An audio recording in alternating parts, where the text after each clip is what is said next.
ನಮಸ್ಕಾರ. ಸಿಎಸ್ಕೆ ಗೆದ್ದ ಮೇಲೆ ಆರ್ಸಿಬಿಗೆ ಹೊಡೆತು ಬಂಪರ್ ಲಾಟರಿ. ಐಪಿಎಲ್ 2026ರ ಹೊಸ ಪಾಯಿಂಟ್ಸ್ ಟೇಬಲ್ ಹೀಗಿದೆ. ಕೆಕೆಆರ್, ಡಿಸಿ ಸೇರಿದಂತೆ 4 ತಂಡಗಳಿಗೆ ದೊಡ್ಡ ಆಘಾತ. ಇನ್ನು ಐಪಿಎಲ್ನಲ್ಲಿ ನಿನ್ನೆ 2 ಪಂದ್ಯಗಳು ನಡೆದಿತ್ತು. ಇನ್ನು ಮೊದಲ ಪಂದ್ಯದಲ್ಲಿ ಎಸ್ಆರ್ಎಚ್ ಮತ್ತು ಪಿಬಿಕೆಎಸ್ ನಡುವೆ ನಡೆದರೆ ಇತ್ತ ಪಿಬಿಕೆಎಸ್ ರೋಚಕ ಗೆಲುವು ಕಂಡರೆ, ಇನ್ನು ಎರಡನೆಯ ಪಂದ್ಯದಲ್ಲಿ ಸಿಎಸ್ಕೆ ಮತ್ತು ಡಿಸಿ ತಂಡಗಳು ಎಂ ಚಿದಂಬರಂ ಮೈದಾನದಲ್ಲಿ ಮುಖಾಮುಖಿಯಾಗಿದ್ದವು.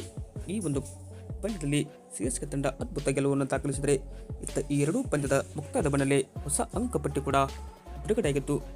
ಅಂದರೆ ಪಾಯಿಂಟ್ಸ್ ಟೇಬಲ್ ಯಾವ ಥರ ಇದೆ ಅಂತ ಪ್ರತಿಯೊಂದು ಅಪ್ಡೇಟನ್ನು ಈ ಒಂದು ವಿಡಿಯೋದಲ್ಲಿ ತಿಳಿಸ್ಕೊಡ್ತಾ ಬರ್ತೇನೆ. ಆದ್ದರಿಂದ ದಯವಿಟ್ಟು ನೀವೇನಾದರೂ ಇನ್ನೂ ನಮ್ಮ ಒಂದು ಯೂಟ್ಯೂಬ್ ಚಾನಲ್ಗೆ ಸಬ್ಸ್ಕ್ರೈಬ್ ಆಗಿಲ್ಲ ಅಂದರೆ ಈ ಕೂಡಲೇ ಸಬ್ಸ್ಕ್ರೈಬ್ ಆಗಿ. ಹಾಗೆಯೇ ನೀವು ಆರ್ಸಿಬಿ ಈ ಬಾರಿ ಟಾಪ್ 4ರಲ್ಲಿ ಬರುತ್ತೋ ಇಲ್ಲೋ ಎಂಬ ನಿಮ್ಮ ಅನಿಸಿಕೆಯನ್ನು ಕೂಡ ತಪ್ಪದೆ ಕಮೆಂಟ್ ಬಾಕ್ಸಲ್ಲಿ ಕಮೆಂಟ್ ಮಾಡಿ. ಹಾಗೆ ವಿಡಿಯೋ ಇಷ್ಟವಾದಲ್ಲಿ ಒಂದು ಲೈಕ್ ಮಾಡಿ. ಸ್ನೇಹಿತರೆ, ಇನ್ನು ನಿನ್ನೆ ನಡೆದ ಎರಡನೆಯ ಪಂದ್ಯದಲ್ಲಿ ಸಿಎಸ್ಕೆ ಮತ್ತು ಡಿಸಿ ಮುಖಾಮುಖಿಯಾಗಿತ್ತು. ಮೊದಲು ಬ್ಯಾಟ್ ಮಾಡಿದ ಸಿಎಸ್ಕೆ ತಂಡ ನಿಗದಿತ 20 ಓವರ್ಗೆ 2 ವಿಕೆಟ್ ಕಳೆದುಕೊಂಡು 212 ರನ್ಗಳ ಬೃಹತ್ ಮೊತ್ತವನ್ನು ಪೇರಿಸಿತ್ತು. ಸಿಎಸ್ಕೆ ಪರವಾಗಿ ಸಂಜು ಸ್ಯಾಮ್ಸನ್ ಅಜಯ 115 ಹೊಡೆದು ದಾಖಲೆ ಮಾಡಿದರೆ, ಇತ್ತ 15 ಫೋರ್ 4 ಸಿಕ್ಸ್ ಸಹಿತ ಇವರು ಅದ್ಭುತ ಬ್ಯಾಟಿಂಗ್ ಮಾಡಿದರು. ಈ ಬಾರಿಯ ಐಪಿಎಲ್ 2026ರಲ್ಲಿ ಮೊದಲ ಶತಕವನ್ನು ಸಂಜು ಸ್ಯಾಮ್ಸನ್ ಬ್ಯಾಟ್ನಿಂದ ನೋಡಿದರೆ, ಇತ್ತ ಋತುರಾಜ್ ಗಾಯಕ್ವಾಡ್ 15, ಆಯುಷ್ ಮಾತ್ರೆ 59 ರನ್ ಗಳಿಸಿ ರಿಟೈರ್ಡ್ ಹರ್ಟ್ ಆದರು. ಇನ್ನು ಶಿವಮ್ ದುಬೆ 20 ರನ್ ಹೊಡೆದರೆ, ಇನ್ನು ಇತ್ತ ಡಿಸಿ ಪರವಾಗಿ ಅಕ್ಷರ್ ಪಟೇಲ್ ನಾಯಕ 1 ವಿಕೆಟ್ ಪಡೆದಲ್ಲಷ್ಟೇ ಸಾಕ್ತಾದರು. ಬಟ್ ಇವರನ್ನು ಬಿಟ್ಟರೆ ಮತ್ತಾವ ಬಾಲರ್ ಎಕಾನಮಿಕಲ್ ಸ್ಪೆನ್ ಇಲ್ಲಿ ಡಿಸಿ ಪರವಾಗಿ ಮಾಡಲಿಲ್ಲ. ಈ ಒಂದು 213 ರನ್ಗಳ ಟಾರ್ಗೆಟ್ ಬೆನ್ನತ್ತಿದ ಇವತ್ತು ಡೆಲ್ಲಿ ಕ್ಯಾಪಿಟಲ್ಸ್ ತಂಡ ಕೆಎಲ್ ರಾಹುಲ್ ಅವರು 18 ರನ್ಗೆ ಔಟ್ ಆದರೆ, ಪತುಮ್ ನಿಸ್ಸಕ್ಕ 41, ಸಮೀರ್ ರಜ್ವಿ 6, ಅಕ್ಷರ್ ಪಟೇಲ್ 1, ಡೇವಿಡ್ ಮಿಲ್ಲರ್ 17. ಕೊನೆಯದಾಗಿ ಏಕಾಂಗಿ ಅಂದರೆ ಒಂದು ಕಡೆ ವಿಕೆಟ್ ಬೀಳುತ್ತಿದ್ದಂತೆ ಏಕಾಂಗಿ ಹೋರಾಟ ಕೊಟ್ಟಿದ್ದು ಟ್ರಿಸ್ಟನ್ ಸ್ಟಬ್ಸ್ ಅವರು 60 ರನ್ ಹೊಡೆದು ಈ ಒಂದು ಡಿಸಿ ಪರವಾಗಿ ಗರಿಷ್ಠ ಸ್ಕೋರ್ ಗಳಿಸಿಕೊಂಡರೆ, ಉಳಿದವರಾದ ಅಶುತೋಷ್ ಶರ್ಮಾ 19, ಅಕೀವ್ ನಕ್ವಿ 4, ಕುಲ್ದೀಪ್ ಯಾದವ್ 4, ಡುಂಗಿಯಗಿಡಿ 3, ನಟರಾಜನ್ 1 ರನ್ ಅಷ್ಟೇ ಪಡೆಯಲು ಸಾಕ್ತಾದರು. ಇನ್ನು ಈ ಒಂದು ಸಿಎಸ್ಕೆ ತಂಡದ ಪರವಾಗಿ ಜಿಮ್ಮಿ ಓವರ್ಟನ್ 4 ವಿಕೆಟ್ ಪಡೆದರೆ, ಅನ್ಶುಲ್ ಕಂಬೋಜ್ 3 ವಿಕೆಟ್ ಪಡೆದು ಮಿಂಚಿದರು.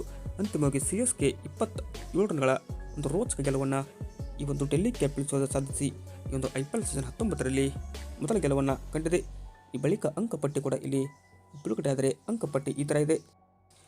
ಇನ್ನು ಐಪಿಎಲ್ 2026ರ ಹೊಸ ವೇಳಾಪಟ್ಟಿ ನೋಡ್ತಾ ಬರೋದಾದರೆ, ಮೊದಲ ಸ್ಥಾನದಲ್ಲಿ ಆರ್ಆರ್ ಇದ್ದು, ಆರ್ಆರ್ 4ಕ್ಕೆ 4 ಪಂದ್ಯ ಗೆದ್ದಿದೆ. 8 ಅಂಕ ಸಂಪಾದಿಸಿ ಇವರು ಮೊದಲ ಸ್ಥಾನದಲ್ಲಿ ಉಳಿದುಕೊಂಡರೆ, ಎರಡನೇ ಸ್ಥಾನದಲ್ಲಿ ಪಿಬಿಕೆಎಸ್ 4 ಪಂದ್ಯಗಳಲ್ಲಿ 3 ಗೆದ್ದರೆ, ಇತ್ತ 1 ನೂರ ರಿಸಲ್ಟ್ ಆಗಿದೆ. ಇನ್ನು 7 ಅಂಕ ಸಂಪಾದಿಸಿ ಇವರು ನಂಬರ್ 2 ಇದ್ದರೆ, ನಂಬರ್ 3 ಆರ್ಸಿಬಿ ಆಡಿರುವ 3 ಪಂದ್ಯದಲ್ಲಿ 2 ಗೆದ್ದು 1 ಸೋತಿದೆ, 4 ಅಂಕ ಸಂಪಾದಿಸಿದರೆ. ಇತ್ತ ನಂಬರ್ 4 ಡೆಲ್ಲಿ ಕ್ಯಾಪಿಟಲ್ಸ್ ಆಡಿರುವ 4 ಪಂದ್ಯದಲ್ಲಿ 2 ಗೆದ್ದು 2 ಸೋತಿದೆ. ಇನ್ನು ಇವರು 4 ಅಂಕ ಸಂಪಾದಿಸಿದರೆ, ನಂಬರ್ 5 ಎಲ್ಎಸ್ಸಿ ಆಡಿರುವ 3 ಪಂದ್ಯದಲ್ಲಿ 2 ಗೆದ್ದು 1 ಸೋತಿದೆ, 4 ಅಂಕ ಸಂಪಾದಿಸಿರುವ ಇವರು ನಂಬರ್ 6 ಎಸ್ಆರ್ಎಚ್ ಆಡಿರುವ 4 ಪಂದ್ಯದಲ್ಲಿ ಕೇವಲ 1 ಮಾತ್ರ ಗೆದ್ದಿದೆ. ಇನ್ನು ಉಳಿದ 3 ಪಂದ್ಯದಲ್ಲಿ ಇವರು ಸೋತರೆ ಕೇವಲ 2 ಅಂಕ ಇವರು ಸಂಪಾದಿಸಿದರೆ. ನಂಬರ್ 7 ಜಿಟಿ ಆಡಿರುವ 3 ಪಂದ್ಯದಲ್ಲಿ 1 ಗೆದ್ದು 2 ಸೋತಿದೆ, ಇವರು ಕೂಡ 2 ಅಂಕ ಸಂಪಾದಿಸಿದರೆ. ನಂಬರ್ 8 ಎಂಐ ಇದೆ. ಎಂಐ ಕೂಡ ಆಡಿರುವ 3 ಪಂದ್ಯದಲ್ಲಿ 1 ಗೆದ್ದು 2 ಸೋತಿದೆ, ಹೀಗಾಗಿ ಇವರು 2 ಅಂಕ ಸಂಪಾದಿಸಿದರೆ. ನಂಬರ್ 9 ಸಿಎಸ್ಕೆ ಆಡಿರುವ 4 ಪಂದ್ಯದಲ್ಲಿ ಕೇವಲ 1 ಗೆದ್ದು 3 ಸೋತಿದೆ, 2 ಅಂಕ ಇವರು ಸಂಪಾದಿಸಿದರೆ. ನಂಬರ್ 10 ಕೆಕೆಆರ್ ಇದೆ. ಕೆಕೆಆರ್ ಆಡಿರುವ 4 ಪಂದ್ಯದಲ್ಲಿ 3 ಸೋತು 1 ಪಂದ್ಯ 100 ರಿಸಲ್ಟ್ ಆದರೆ ಕೇವಲ 1 ಅಂಕ ಇವರು ಸಂಪಾದಿಸಿದ್ದಾರೆ.